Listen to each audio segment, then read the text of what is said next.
सुमतिभिरनुमेजं शुभ्रकाजं सखाजं सुखमजमनपाजं मुक्त्युपाजं विमाजं द्रहजमहममेजं ध्येयमाम्ना जगेजं सदजमसदजेजं श्रीसहाजं भजेजं तपस्वाध्याय शुश्रूषा कृष्णपूजारतं मुनिं विश्वेशमिष्टदं वन्दे परिम्राट् चक्रवर्तिनं श्रीगुरुभ्यो नमः।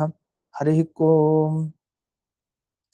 श्रियः पत्ये नित्या गणितगुणमाणिक्यविशदप्रभाजालोल्लासोपहत सकलावद्यतमसे जगज्जन्मस्थेमप्रणयरचनाशीलवपुषे नमो शेषाम्नाय स्मृतिहृदयदीप्ताय हरये येन प्रादुरभावि भूमिबलजे विस्तारि गोसन्ततिः प्राबोधिश्रुतिपङ्कजं करुणया प्रकाशितत्वं परं ध्वान्तं ध्वंसमनादिसाधुनिकरश्चाकारि सन्मार्गगः तेनं व्यासदिवाकरेण सततं मात्याजि मे मानसं व्याप्तिर्यस्य निजे निजे नमः सा पक्षे सपक्षे स्थितिः व्यावृत्तिश्च विपक्षतोऽथ विषजे सक्तिर्न वै बाधिते नैवास्ति प्रतिपक्षयुक्तिरतुलं शुद्धं प्रमाणं समे भूयात् तत्त्वविनिर्णयाय भगवान् आनन्दतीर्थो मुनिः भवति यदनुभावात् तेढमूकोऽपि वाग्मी जडमतिरपि जन्तुर्जायते प्राज्ञमौलिः सकलवचनचेतो देवता भारती सा मम वचसि निधत्तां सन्निधिं मानसे च रमानिवासोचितवासभूमिः सन्न्यायरत्नावलिजन्मभूमिः वैराग्यभाग्यो मम पद्मनाभतीर्थामृताब्धिर्भवताद्विभूत्यै पदवाक्यप्रमाणज्ञान् प्रतिवादिमदच्छिदः श्रीमदक्षोभ्यतीर्थाख्यानुपतिष्ठे गुरून् मम श्रीमदानन्दतीर्थार्य सन्मनः सरसे भुवि अरुव्याख्याननलिने चञ्चरी कतिमे मनः न शब्दाब्धो गाढाः न च निगमचर्चासु चतुराः न च न्याये प्रौढाः न च विदितवेद्यापि वयं परं श्रीमत्पूर्णप्रमतिगुरुकारुण्यसरणिं प्रपन्नामान्यास्मः किमपि च वदन्तोऽपि महताम् ॐ नारायणं निखिलपूर्णगुणैकदेहं निर्दोषमप्यतममप्यखिलैः सुवाक्यैः अस्योद्भवादिदमशेषविशेषतोऽपि वन्द्यं सदा प्रियतमं मम सन्नमामि कुपिता हि पणच्छाया समीकृत्या परं सुखं सेवन्ते यत्पदं धीरास्तं भजे वल्लभं श्रियः।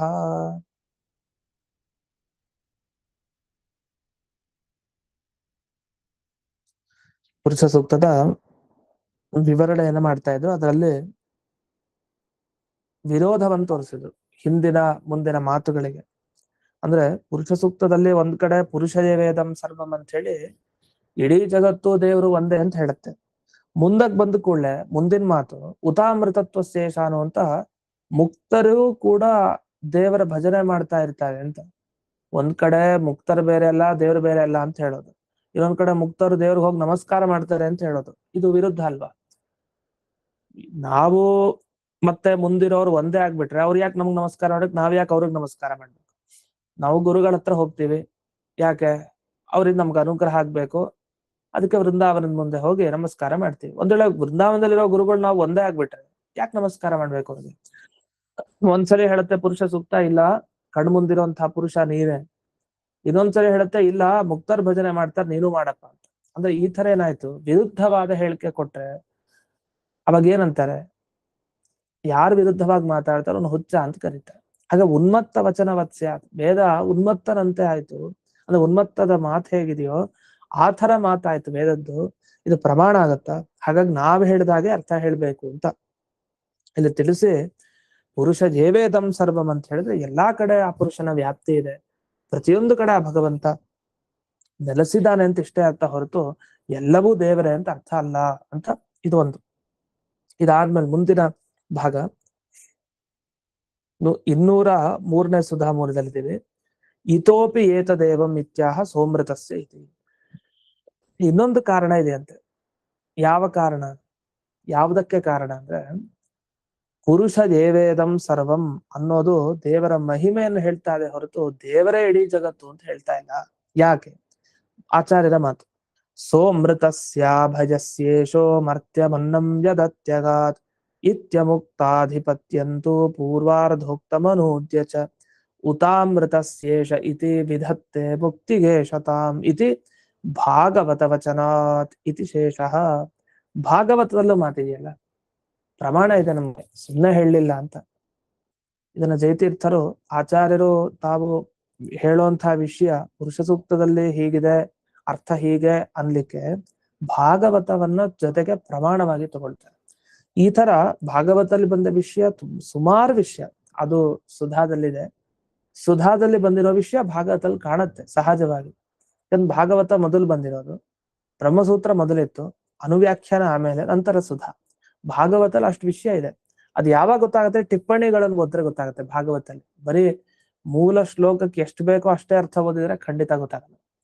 ಆದ್ರೆ ಭಾಗವತದ ಟಿಪ್ಪಣಿಗಳಲ್ಲಿ ಸುಧಾದ ವಿಷಯಗಳು ಹೇಗಿದೆ, ಭಾಗವತ ಅದನ್ನ ಹೇಳಿದೆ, ಅದನ್ನೆಲ್ಲ ಎಷ್ಟು ಚೆನ್ನಾಗಿ ವಿವೇಚನೆ ಮಾಡಿದ್ದಾರೆ ಸುಧಾ ಗ್ರಂಥದಲ್ಲಿ, ಅದನ್ನು ಗಮನಿಸಬಹುದು. ಭಾಗವತಲ್ಲಿ ಏನ್ ಬಂದಿದೆ? ಸೋಮೃತ ಸ್ಯಾಭಯಸ್ಯೇಷ. ವಸ್ತುತಃ ಭಾಗವತಲ್ಲೂ ಪುರುಷ ಸೂಕ್ತ ವ್ಯಾಖ್ಯಾನ ಆಗೋಗಿದೆ, ನಾವು ನೋಡಿದೀವಿ. ಆ ಭಾಗ ಪಾರಾಯಣ ಮಾಡಿದ್ರೆ ಪುರುಷ ಸೂಕ್ತ ಫಲ ಸಿಗುತ್ತೆ ನಮ್ಗೆ. ಅಷ್ಟು ಅದ್ಭುತ ಭಾಗ ದ್ವಿತೀಯ ಸ್ಕಂದ ಭಾಗವತದಲ್ಲಿ ನಾವು ನೋಡಿದೀವಿ ಅದನ್ನ. ಅದೇ ತರ ಈ ಭಾಗನು ಪುರುಷ ಸೂಕ್ತದ ಅರ್ಥವನ್ನೇ ತಿಳಿಸೋದು, ದಿವಸ ಪಾರಾಯಣ ಮಾಡ್ಬೇಕು ಅರ್ಥ ತಿಳ್ಕೊಂಡು ಅಂಥ ಭಾಗ. ಸೋಮೃತಸ್ಯ ಅಭಯಸ್ಯ ಈಶಃ. ಭಾಗವತಲ್ಲಿ ಬಂದಿದ್ದಿಷ್ಟು ದೇವರು ಎಲ್ರನ್ನೂ ಮೀರಿದಾನೆ, ಸಂಸಾರಿಗಳನ್ನು ಮೀರಿದಾನೆ, ಜೊತೆಗೆ ಮುಕ್ತರನ್ನು ಮೀರಿ ನಿಂತಿದ್ದಾನೆ. ದೇವರನ್ನ ಮೀರಿದವ್ರು ಯಾರೂ ಇಲ್ಲ, ದೇವರಿಗೆ ಸಮಾನರಾದವ್ರು ಯಾರೂ ಸಿಗಲ್ಲ. ಹೀಗೆ ದೇವರು ಮಾತ್ರ ಎಲ್ಲರನ್ನು ಮೀರಿದ್ದಾನೆ. ಈ ವಿಷಯ ನಮಗೆ ಸ್ಫುಟವಾಗಿ ಪುರುಷ ಸೂಕ್ತದಲ್ಲಿ ಪುರುಷ ದೇವೇದಂ ಸರ್ವಂ ಅಂತ ಹೇಳಿ ಮೊದಲಿಗೆ ತಿಳಿಸ್ತಾ, ಅಂದ್ರೆ ದೇವರು ಎಲ್ಲರನ್ನೂ ಮೀರಿದಾನೆ, ಅಮುಕ್ತರನ್ನ ಅಂದ್ರೆ ಸಂಸಾರದಲ್ಲಿರೋರ್ನ. ಹೇಗೆ? ಪುರುಷ ಏವ ಇದಂ ಸರ್ವಂ. ಈ ಜಗತ್ತನ್ನು ಎಲ್ಲಿ ನೋಡಿದ್ರು ದೇವರೊಬ್ಬನೇ ಕಾಣ್ತಾನಪ್ಪ, ಯಾರು ಕಾಣಲ್ಲ ಅಂದ್ರೆ ಅರ್ಥ ದೇವರನ್ ಬಿಟ್ಟು ಇವ್ರು ಯಾರು ಇಲ್ವೇ ಇಲ್ವಲ್ಲ. ದೇವರನ್ ಬಿಟ್ಟು ಒಬ್ಬ ವ್ಯಕ್ತಿ ಸ್ವತಂತ್ರವಾಗಿಲ್ಲ ಈ ಜಗತ್ನಲ್ಲಿ. ಹಾಗಾಗಿ ಪುರುಷ ಏವ ಇದಂ ಸರ್ವಂ, ಇದೆಲ್ಲ ಪುರುಷನೇ. ಅಂದ್ರೆ ಏನರ್ಥ? ಅಮುಕ್ತರೆಲ್ಲ ಅಂದ್ರೆ ಇನ್ನೂ ಯಾರು ಸಂಸಾರಕ್ಕೂ ಇದು ಮೋಕ್ಷಕ್ಕೆ ಹೋಗಿಲ್ಲ ಅಂಥ ವ್ಯಕ್ತಿಗಳೆಲ್ಲ ದೇವರನ್ನ ಧ್ಯಾನ ಮಾಡ್ತಾ, ದೇವರ ಭಜನೆ ಮಾಡ್ತಾ ಅವನನ್ನ ಸ್ವಾಮಿ ಅಂತ ಒಪ್ಕೊಂಡಿದ್ದಾರೆ. ಇದನ್ನ ಪುರುಷ ಸೂಕ್ತ ಮೊದಲು ಹೇಳ್ತು, ಪುರುಷ ದೇವ ಇದಂ ಸರ್ವಂ. ಆಮೇಲೆ ಅದು ಏನು? ಪುರುಷ ದೇವೇದಂ ಸರ್ವಂ ಯದ್ಭೂತ ಯಚ್ಚ ಭವ್ಯಂ ಉತಾಮ್ರ ತತ್ವಶೇಷ ಅನ್ನೋ ಮುಂದೆ ತಕ್ಷಣ ಮತ್ತಂತ ಈಗಿರೋದು, ಮುಂದಿರೋದು, ಹಿಂದೆ ಎಲ್ಲಾ ಜಗತ್ತು ಪುರುಷನೇ, ಎಲ್ಲರೂ ಅವನ ಅಧೀನನೇ. ಅದಾದ್ಮೇಲೆ ಉತ ಅಮೃತತ್ವ ಶೇಷ. ಅಷ್ಟೇ ಅಲ್ಲ, ಮತ್ತೆ ಏನು? ಅಮೃತತ್ವಸ್ಯ ಈಶಾನಃ. ಅಮೃತ ವರ್ಗ ಅಂದ್ರೆ ಮೋಕ್ಷದಲ್ಲಿರುವಂತಹ ಮುಕ್ತರಿಗೂ ಅವನು ಈಶಾನಃ, ಈಶ ಸ್ವಾಮಿ ಅಂತ ಹೇಳಿದ್ರು. ಹಾಗಾಗಿ ಮೊದಲು ಅಮುಕ್ತಾಧಿಪತ್ಯ ಪೂರ್ವಾರ್ಧ ತೆಗೆದ್ರೆ, ಹಿಂದಿನ ವಾಕ್ಯ ನೋಡಿದ್ರೆ, ಉತ್ತರಾರ್ಧವನ್ನ ತೆಗೆದ್ರೆ ಮುಕ್ತಿಗೆ ಶತಾಂ, ಮುಕ್ತಿಯಲ್ಲಿರೋವರೆಗೂ ಸ್ವಾಮಿ ಅಂತ ಹೇಳ್ತಾ ಇದೆ. ಇದನ್ನ ಭಾಗವತ ಹೇಳಿದೆ. ಭಾಗವತ ಹೇಗೆ ಹೇಳಿದ್ಯೋ ಹಾಗೆ ವ್ಯಾಖ್ಯಾನ ಮಾಡಿದೀವಿ ನಾವು ಪುರುಷ ಸೂಕ್ತಕ್ಕೆ, ತಪ್ಪಿಲ್ಲ. ಯಾಕೆ? ಭಾಗವತ ಅಂದ್ರೆ ಅದನ್ನ ಹೇಳ್ತಾರೆ ಗಾಯತ್ರಿ ಭಾಷ್ಯ ರೂಪೋತ್ಸವ ಅಂತ ಹೇಳ್ತಾರೆ. ಗಾಯತ್ರಿ ಮಂತ್ರಕ್ಕೆ ಭಾಷ್ಯ ಅದು ಅಂತ, ಅದು ಭಾಗವತ. ಮತ್ತು ಗಾಯತ್ರಿ ಮಂತ್ರದ ಅಷ್ಟು ಸಾರ ಅದರಲ್ಲಿ ಇದೆ ಭಾಗವತಕ್ಕೆ. ಬ್ರಹ್ಮಸೂತ್ರವೂ ಅಷ್ಟೇ ವಿಶಿಷ್ಟವಾದ ಸೂತ್ರ, ಎಲ್ಲ ವೇದದ ಅರ್ಥವ ಇಲ್ಲಿ ಇಟ್ಟಿದ್ದಾರೆ. ಹಾಗೆ ಭಾಗವತದವನ್ನು ನೋಡಿ ನೋಡಿ ವೇದಕ್ಕೆ ಅರ್ಥ ತಿಳ್ಕೊಬೇಕು ನಾವು. ಈ ರೀತಿ ವಿಚಾರ ಮಾಡಿದಾಗ ಪುರುಷ ಸೂಕ್ತದ ಅರ್ಥ ಹೀಗೆ ಅಂತ ಭಾಗವತ ಸ್ಫುಟವಾಗಿ ಹೇಳಿದಾಗ ನೀವ್ಯಾಕೆ ಬೇರೆ ಅರ್ಥ ಮಾಡ್ತಾ ಇದ್ರಿ? ಅದನ್ನ ಇಲ್ಲಿ ವಿವರಿಸ್ತಾ ಹೋಗ್ತಾರೆ. ಹೇಗೆ ಹೇಳಿದ್ದಾರೆ ಭಾಗವತದಲ್ಲಿ, ಯಾವ ರೀತಿ ವಿವರಣೆ ಇದೆ, ಆ ವಿವರಣೆ ನಮ್ಗೆ ಈಗ ಸದ್ಯಕ್ಕೆ ಮಧ್ವಾಚಾರ್ಯ ಹೇಳಿದ್ದು ಸರಿ ಹೊಂದತ್ತೆ ಆ ಭಾಗವತದ ಅರ್ಥಕ್ಕೆ ಇದಕ್ಕೂ ಅಂತ. ಹೇಗೆ? ಉತ್ತರಾರ್ಧೇ ತಾವತ್ ಅಯಮರ್ಥ ಅಂತ ಬಿಡಿಸಿದ್ದಾರೆ. ಅಯಮರ್ಥ ಉತ್ತರಾರ್ಧೇ ತಾವತ್ ಅಮುಕ್ತಾಧಿಪತ್ಯಂ ಹೇತುತ್ವೇನ ಉಪಾದಾಯ ಮುಕ್ತಾಧಿಪತ್ಯಂ ಪ್ರತಿಜಾನೀತೆ ಶ್ರುತಿರಿತಿ ಜ್ಞಾಯತೆ. ಮೊದಲು ವೇದವಾಕ್ಯ ಏನ್ ತಿಳಿಸ್ತು? ಅಮುಕ್ತರಿಗೆ ಸ್ವಾಮಿಯವನು, ಸಂಸಾರದಲ್ಲಿರೋರ್ಗೆ, ಮನುಷ್ಯರಿಗೆ, ಪಶು ಪ್ರಾಣಿ ಎಲ್ಲದಕ್ಕೂ ಒಡೆಯ ಆ ಪರಮಾತ್ಮ ಅಂತ ತಿಳಿಸಿ, ಮುಂದಕ್ಕೆ ಮುಕ್ತಾಧಿಪತ್ಯಂ, ಮುಕ್ತರಿಗೂ ಇವನು ಅಧಿಪತಿ ಸ್ವಾಮಿ ಅಂತ ತಿಳಿಸಿದ್ದಾರೆ. ಅಲ್ಲಿ ಪುರುಷ ಸೂಕ್ತ ವ್ಯಾಖ್ಯಾನ ಪ್ರಸಂಗೆ ಸೋಮೃತಸ್ಯ ಇತಿ ಭಾಗವತ ವಚನೇನ ಉತ್ತರಾರ್ಧಸ್ಯ ತಥೈವ ವ್ಯಾಖ್ಯಾತತ್ವ. ಭಾಗವತದಲ್ಲಿ ಈ ಮಾತೇನ್ ಬಂದಿದೆಯಲ್ಲ, ಉತ್ತರಾರ್ಧ ಭಾಗ ಅಂದ್ರೆ ಸೋಮೃತಸ್ಯ ಭಯಸ್ಯೇಷೋ ಮರ್ತ್ಯಮನ್ನಂ ವ್ಯದತ್ಯಗಾತ್, ಭಾಗವತದ ಮಾತು. ಈ ಮಾತಿನಿಂದ ಪುರುಷ ಸೂಕ್ತ ವ್ಯಾಖ್ಯಾನ ಮಾಡ್ಬೇಕಾದ್ರೆ ಹಾಗೆ ಭಾಗವತದಲ್ಲಿ ಹೇಳಿದ್ದಾರೆ. ಆದ್ರಿಂದಲೇ ಕೆಲವರು ಏನ್ ಅರ್ಥ ಮಾಡಿದ್ದಾರೆ ಭಾಗವತಕ್ಕೆ ವಾಕ್ಯಕ್ಕೆ ಅಂದ್ರೆ ಇದು ಪುರುಷ ಸೂಕ್ತದ ಅರ್ಥವನ್ನಾಗಿ, ಅನ್ನೇನ ದಿವ್ಯ ಭೋಗೇನ ಯತ್ ಅತಿರೋಹತಿ ಅಧಿರೋಹತಿ ಏಧತೆ ತಸ್ಯ ಅಮೃತತ್ವಸ್ಯ ದೇವತ್ವಸ್ಯ ಈಶಾನಃ ಇತಿ ವ್ಯಾಖ್ಯಾನಂ ಅಯುಕ್ತಂ. ಕೆಲವರು ಅರ್ಥ ಮಾಡಿಕೊಂಡು ಈ ಭಾಗವತದ ಹಿನ್ನೆಲೆಯಾಗಿ ಏನ್ ಅರ್ಥ ಮಾಡ್ಕೊಂಡಿದ್ದಾರೆ ಅಂದ್ರೆ, ಅನ್ನೇನ ಅಂತ ಬಂತು. ಅನ್ನ ಅಂತಂದ್ರೆ ಏನರ್ಥ? ಅದೇನ್ ಮಾಯ್ತು, ಯದನ್ನೇನಾತಿರೋಹತಿ ಏತಾವಾನಸ್ಯ ಮಹಿಮಾ ಅಂತ ಬರುತ್ತಲ್ಲ, ಯದನ್ನೇನಾತಿರೋಹತಿ ಅಂತಿದೆಯಲ್ಲ, ಅಲ್ಲಿ ಅನ್ನೇನ ಅಂತ ಬಂತು. ಈ ಅನ್ನೇನ ಅನ್ನೋ ಶಬ್ದಕ್ಕೆ ಏನರ್ಥ ಅಲ್ಲಿ ಮಾಡಿದ್ದಾರೆ ಅಂದ್ರೆ, ಅನ್ನ ಅಂತಂದ್ರೆ ದಿವ್ಯ ಭೋಗ ಅಂತ ಅರ್ಥ. ಅಂದ್ರೆ ಸಾಮಾನ್ಯವಾದ ಭೋಗ ಅಲ್ಲ, ಮಾಮೂಲಿ ಅನ್ನ ತಿನ್ನೋದು ಆ ಥರದ್ದಲ್ಲ, ದಿವ್ಯವಾದ ಭೋಗ ಅಂತ ಅರ್ಥ ಬಿಟ್ಟು. ಏನ್ ಅನುಭವಿಸಿದ್ರು ಅದು ಅಲೌಕಿಕ, ಈ ಲೋಕದಲ್ಲಿ ಅನುಭವನೇ ಇಲ್ಲ ಅಂಥದ್ದು. ಇಂಥ ದಿವ್ಯವಾದ ಭೋಗದಿಂದ ಯಾವುದು ರೋಹತಿ ಅಧಿರೋಹತಿ ಚೆನ್ನಾಗಿ ಎತ್ತರಕ್ಕೆ ಬೆಳೆದಿದೆಯೋ ಅಂಥ ಅಮೃತತ್ವಕ್ಕೆ ದೇವತ್ವಕ್ಕೆ ನಿಯಾಮಕ ಸ್ವಾಮಿ ಅಂತ ಅರ್ಥ. ಅಂದ್ರೆ ಅಭಿಪ್ರಾಯ, ದಿವ್ಯ ಭೋಗ ಯಾರು ಅನುಭವಿಸ್ತಾರೆ? ನಾವು ಅನುಭವಿಸ್ತೀವ? ಇಲ್ಲ. ದಿವ್ಯ ಭೋಗವನ್ನ ಅನುಭವಿಸೋರು ಮೋಕ್ಷದಲ್ಲಿರೋರು. ಯಾಕೆ? ದಿವಿ ಭವ ದಿವ್ಯರು, ಸ್ವರ್ಗದಲ್ಲಿ ಅದಕ್ಕಿಂತ ಮೇಲಿನ ಲೋಕದಲ್ಲಿರೋರೆಲ್ಲ ದಿವ್ಯರು ಅಂತ ಕರೀತಾರೆ. ಈ ಲೋಕದ ಭೂಲೋಕದಲ್ಲಿರೋರನ್ನ ದಿವ್ಯ ಅಂತ ಕರೆಯೋ ಹಾಗಿಲ್ಲ. ಯಾಕೆ? ಜೀವ ಅಲ್ಲ ಇದು ಸ್ವರ್ಗ ಅಲ್ಲ, ಇದು ಅಂತರಿಕ್ಷ ಅಲ್ಲ, ನಾವಿರೋದು ಭೂಮಿಯಲ್ಲಿ. ಹಾಗಾಗಿ ಇಲ್ಲಿರೋರೆಲ್ಲ ದಿವ್ಯರಲ್ಲ. ಆ ಮೇಲಿರುವಂತವ್ರೆಲ್ಲ ಅನುಭವಿಸ್ತಾ ಇರೋ ಭೋಗ ಅದು ಅದ್ಭುತ, ಅದು ದಿವ್ಯ ಭೋಗ. ಆ ದಿವ್ಯ ಭೋಗ ಅನುಭವಿಸಿ ಅವರು ಎತ್ತರದ ವ್ಯಕ್ತಿತ್ವವನ್ನ ಪಡೆದಿದ್ದಾರೆ. ಅದು ದೇವತ್ವ. ಮನುಷ್ಯತ್ವ ಹೊರಟೋಗಿದೆ, ದೇವತ್ವ ಬಂದಿದೆ. ಅಂಥ ದೇವತ್ವ ಏನಿದೆ ಅವರಲ್ಲಿ, ಆ ದೇವತ್ವ ಇರೋದಕ್ಕೆ ಅವನೇ ನಿಯಾಮಕ ಅಂತ ಒಂದು ವ್ಯಾಖ್ಯಾನ ಮಾಡಿದ್ದಾರೆ. ಆದ್ರೆ ಈ ವ್ಯಾಖ್ಯಾನ ಸರಿ ಇಲ್ಲ ಅಂತ ಇವ್ರು ಹೇಳ್ತಾರೆ. ಯಾಕೆಂದ್ರೆ ಭಾವಭವಿತ್ರೋಹೋ ಏಕತ್ವ ಅಭಿಪ್ರಾಯೇಣ ಅಮೃತತ್ವಸ್ಯ ಇತ್ಯೇತತ್ ಅಮೃತಸ್ಯ ಇತಿ ವ್ಯಾಖ್ಯಾತಂ. ಅದು ಅಮೃತತ್ವ ಅಂದ್ರೆ ದೇವತ್ವ ತಗೊಳ್ಬಾರ್ದು. ಅಮೃತತ್ವ ಅಂದ್ರೆ ಏನರ್ಥ? ಮೃತ ಅಂದ್ರೆ ಸತ್ತಿರೋನು, ಅಮೃತ ಅಂದ್ರೆ ಸಾವಿಲ್ದೇ ಇರೋನು. ಸಾವಿಲ್ದೇ ಇರೋನಲ್ಲಿ ಏನಿರುತ್ತೆ? ಅಮೃತತ್ವ ಧರ್ಮ ಇರುತ್ತೆ. ಹೇಗೆ? ಮನುಷ್ಯ ಅಂದ್ರೇನು? ಮರಣ ಧರ್ಮಾಣೋ ಮನುಷ್ಯ ಅಂತ ಪ್ರಸಿದ್ಧ. ಯಾರು ಸಾಯೋದು, ಮರಣ ಆಗ್ತಾರೋ ಅವ್ರಿಗೆ ಮನುಷ್ಯ ಅಂತ ಕರೀತಾರೆ. ಮನುಷ್ಯ ಅಂತ ಹೆಸರು ಬಂದಿದ್ದ ಹಾಗೆ.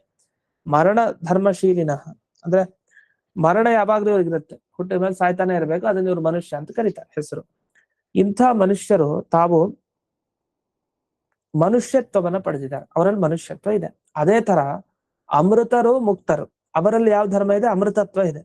ಅಮೃತತ್ವಕ್ಕೆ ನಿಯಾಮಕ ಅಂದ್ರೆ ಮುಕ್ತರಲ್ಲಿ ಅಮೃತತ್ವ ಉಳಿಬೇಕು ಅಂದ್ರೆ ದೇವರು ಬೇಕು ಅಂತ. ವಸ್ತುತಃ ಹಾಗೆ ಹೇಳ್ತಾ ಇಲ್ಲ ಅಲ್ಲ ಅರ್ಥ. ಮುಕ್ತರಲ್ಲಿ ಮುಕ್ತತ್ವ ಇದೆ, ದೇವರೇ ನಿಜ, ಮುಕ್ತಿಯನ್ನು ಕೊಟ್ಟಿದ್ದ ದೇವರೇ, ಅದಲ್ಲೇ ಎರಡು ಮಾತಿಲ್ಲ. ಅಲ್ಲ ಅದನ್ನ ಹೇಳಲಿಕ್ಕೆ ಹೋಗ್ತಾ ಇಲ್ಲ. ಮುಕ್ತರು ದೇವರನ್ನು ಪೂಜಿಸ್ತಾರೆ, ಅಷ್ಟರ್ಥ ಬೇಕು. ಅದಕ್ಕೇನ್ ಮಾಡಿದ್ರು? ಅಮೃತತ್ವ ಬೇರೆ ಅಲ್ಲ, ಅಮೃತ ಬೇರೆ ಅಲ್ಲ. ಮನುಷ್ಯತ್ವ ಬೇರೆ ಅಲ್ಲ, ಮನುಷ್ಯ ಬೇರೆ ಅಲ್ಲ. ಬ್ರಾಹ್ಮಣತ್ವ ಬೇರೆ ಅಲ್ಲ, ಬ್ರಾಹ್ಮಣ ಬೇರೆ ಅಲ್ಲ. ಅಂದ್ರೆ ಧರ್ಮ ಮತ್ತೆ ಧರ್ಮಿ, ಜಾತಿ ವ್ಯಕ್ತಿ ಅಂತೀವಿ. ಜಾತಿ ಬ್ರಾಹ್ಮಣತ್ವ, ವ್ಯಕ್ತಿ ಅಂದ್ರೆ ಜಾತಿ ಯಾರಲ್ಲಿರತ್ತೋ ಅದು. ಹಾಗೆ ಕ್ಷತ್ರಿಯತ್ವ ಕ್ಷತ್ರಿಯ, ಶೂದ್ರತ್ವ ಶೂದ್ರ, ಇದೆಲ್ಲ ಒಂದೇ. ಯಾವ್ದು ಇದೆಲ್ಲ ಒಂದೇ ಅಂದ್ರೆ ಶೂದ್ರತ್ವ ಶೂದ್ರ ಒಂದೇ, ಕ್ಷತ್ರಿಯತ್ವ ಕ್ಷತ್ರಿಯ ಒಂದೇ, ಬ್ರಾಹ್ಮಣತ್ವ ಬ್ರಾಹ್ಮಣ ಒಂದೇ. ಆ ತರ ಮನುಷ್ಯತ್ವ ಮನುಷ್ಯ ಒಂದೇ. ಹಾಗೆ ಅಮೃತತ್ವ ಅಮೃತ ಒಂದೇ ಅಂತ ನಾವು ವ್ಯಾಖ್ಯಾನ ಮಾಡಿದ್ದು. ಇವ್ರು ಅದನ್ನ ಒಪ್ಕೊಳ್ತಾರೆ. ಅಮೃತತ್ವ ಅಂದ್ರೆ ಅದು ದೇವತ್ವ, ದೇವತೆಗಳಲ್ಲಿರೋ ಧರ್ಮ ಅದು. ಆ ದೇವತ್ವಕ್ಕೆ ಒಡೆಯ ಅವನು, ದೇವತ್ವ ಇರೋ ಹಾಗೆ ನೋಡ್ಕೊಳ್ತಾನೆ ಅಂತ. ವಸ್ತುತಃ ದೇವ ವ್ಯಾವೃತ್ಯರ್ಥಮೇವ ಚ ಅಭಯಸ್ಯ ಇತ್ಯುಕ್ತ.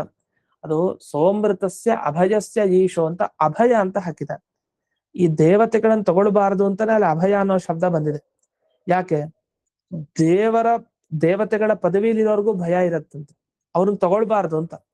ಅಂದ್ರೆ ಇವ್ರು ಹೇಳ್ತಾ ಇರೋದು, ಸಾಮಾನ್ಯವಾದ ಲೋಕದಲ್ಲಿರೋರ್ಗೆ ದೇವರ ಸ್ವಾಮಿ ಅಂತ ಇವ್ರು ಬೇರೆಯವ್ರ ವ್ಯಾಖ್ಯಾನ ಮಾಡ್ಬಿಟ್ಟು, ಮೋಕ್ಷದಲ್ಲಿರೋರಲ್ಲ, ದೇವಲೋಕದಲ್ಲಿ ಇರ್ತಾರಲ್ಲ ದೇವತೆಗಳು, ಅವರಿಗೆ ಒಡೆಯ ದೇವರು ಅಂತ.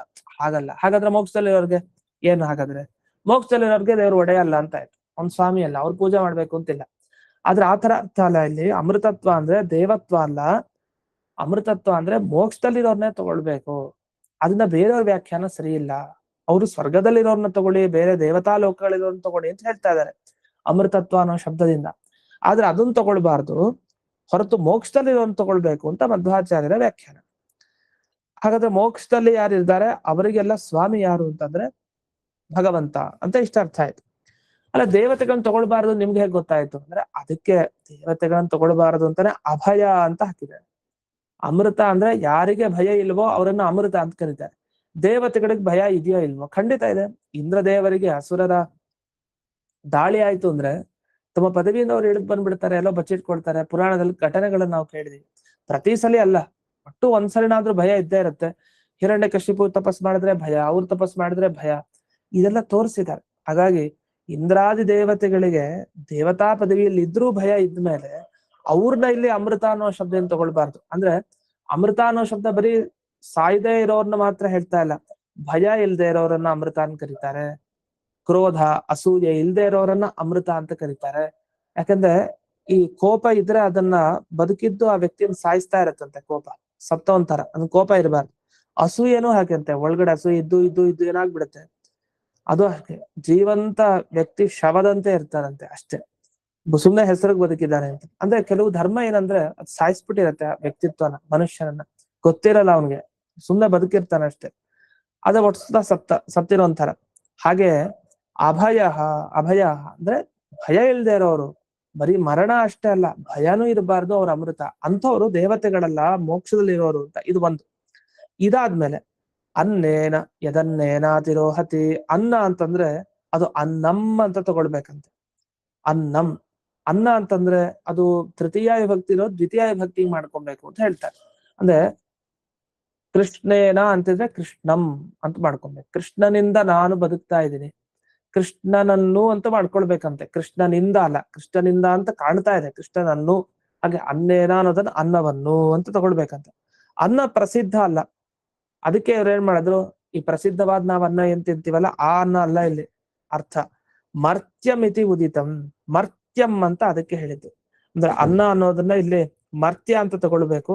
ಅದರಿಂದ ಅನ್ನ ಅಂತಂದ್ರೆ ಇಲ್ಲಿ ಹೇಳಿದ ಪ್ರಕಾರ ಯಾವುದು ಆದ್ಯತೆ, ಯಾವುದನ್ನ ತಿಂತೀವೋ, ಅಂದ್ರೆ ಈಗ ಪ್ರಳಯ ಕಾಲದಲ್ಲಿ ಭಗವಂತ ತಿಂತಾನೆ, ಯಾವ್ದ್ಯಾವ್ದನ್ನ ತಿಂತಾನೆ, ಇಡೀ ಪ್ರಾಣಿ ಸಂಕುಲ ಅಷ್ಟನ್ನು ತಿಂತಾನೆ. ಹಾಗಾಗಿ ಅನ್ನ ಅಂತಂದ್ರೆ ಮರ್ತ್ಯಂ, ಯಾವುದು ಸಾಯತ್ತೋ ವಸ್ತು ಅದಕ್ಕೆಲ್ಲ ಅನ್ನ ಅಂತ ಕರೀತಾರೆ, ಅದನ್ನ ತಿಂತಾರೆ ಅಂತ ಅರ್ಥ. ತಿಂತಾರೆ ಅಂದ್ರೆ ಪ್ರಳಯ ಕಾಲದಲ್ಲಿ ಎಲ್ಲರನ್ನು ಸಂಹಾರ ಮಾಡ್ತಾನೆ ದೇವರು ಅಂತ, ಇಷ್ಟು ತಾತ್ಪರ್ಯ. ಈ ರೀತಿ ಭಾಗವತದ ಮಾತು ಸ್ಪಷ್ಟವಾಗಿ ವ್ಯಾಖ್ಯಾನ ಮಾಡಿದ್ರಿಂದ ನಾವು ಬೇರೆಯವರ ವ್ಯಾಖ್ಯಾನ ತಗೊಂಡು ನಮ್ಮ ಈ ಪುರುಷ ಸೂಕ್ತದ ಅರ್ಥ ಮಾಡೋದು ಅನುಚಿತ. ಹಾಗಾಗಿ ವಿಶೇಷವಾಗಿ ಏನು ಆಚಾರ್ಯರ ವ್ಯಾಖ್ಯಾನ ಇದೆ ಅದರ ಪ್ರಕಾರ ಒಬ್ಬನೇ ಪುರುಷ ಒಮ್ಮೆ ಸ್ವಾಮಿ ಆಗೋದು, ಇನ್ನೊಮ್ಮೆ ದಾಸನಾಗೋದು ಅನ್ನೋಟ. ಯಾಕೆ ಅವನೇ ಮುಕ್ತ, ಅವನೇ ಮುಕ್ತನಿಂದ ಪೂಜೆಗೊಳ್ತಾನೆ, ಎರಡನ್ನೂ ಒಪ್ಲಿಕ್ಕೆ ಬರಲ್ಲ. ಹಾಗಾಗಿ ವಿರುದ್ಧ. ಆದ್ರಿಂದ ನೀವು ಸರ್ವಾಭೇದವನ್ನು ಹೇಳ್ತಾ ಇದೆ ಪುರುಷ ಸೂಕ್ತ. ಎಲ್ಲರ ಜೊತೆಗೂ ಭಗವಂತ ಐಕ್ಯವನ್ನ ಪಡೆದಿದ್ದಾನೆ, ದೇವರು ಬೇರೆ ಅಲ್ಲ, ಈ ಜಗತ್ ಬೇರೆ ಅಲ್ಲ ಅಂತ ಏನ್ ವ್ಯಾಖ್ಯಾನ ಮಾಡಿದ್ರೆ ಇದು ಸರಿ ಇಲ್ಲ.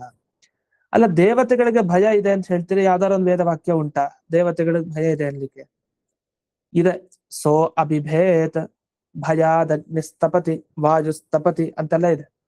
ಅಂದ್ರೆ ಅಗ್ನಿ ವಾಯುರ್ ವಾತಿ, ಗಾಳಿ ಜೋರಾಗಿ ಬೀಸ್ತಾ ಇದೆಯಂತೆ ತನ್ಪಾಡಿಗೆ, ನಿಲ್ಲಿಸ್ತಾ ಇಲ್ಲ, ಯಾಕೆ ದೇವ್ರ ಭಯ ಅಂತೆ. ಮತ್ತೆ ಬೆಂಕಿ ಸುಡ್ತಾ ಇದೆ, ಯಾಕೆ ದೇವ್ರ ಭಯ, ಏನೋ ಮಾಡದೇ ಇದ್ರೆ ನನ್ ಕಥೆ ಏನು ಅಂತ.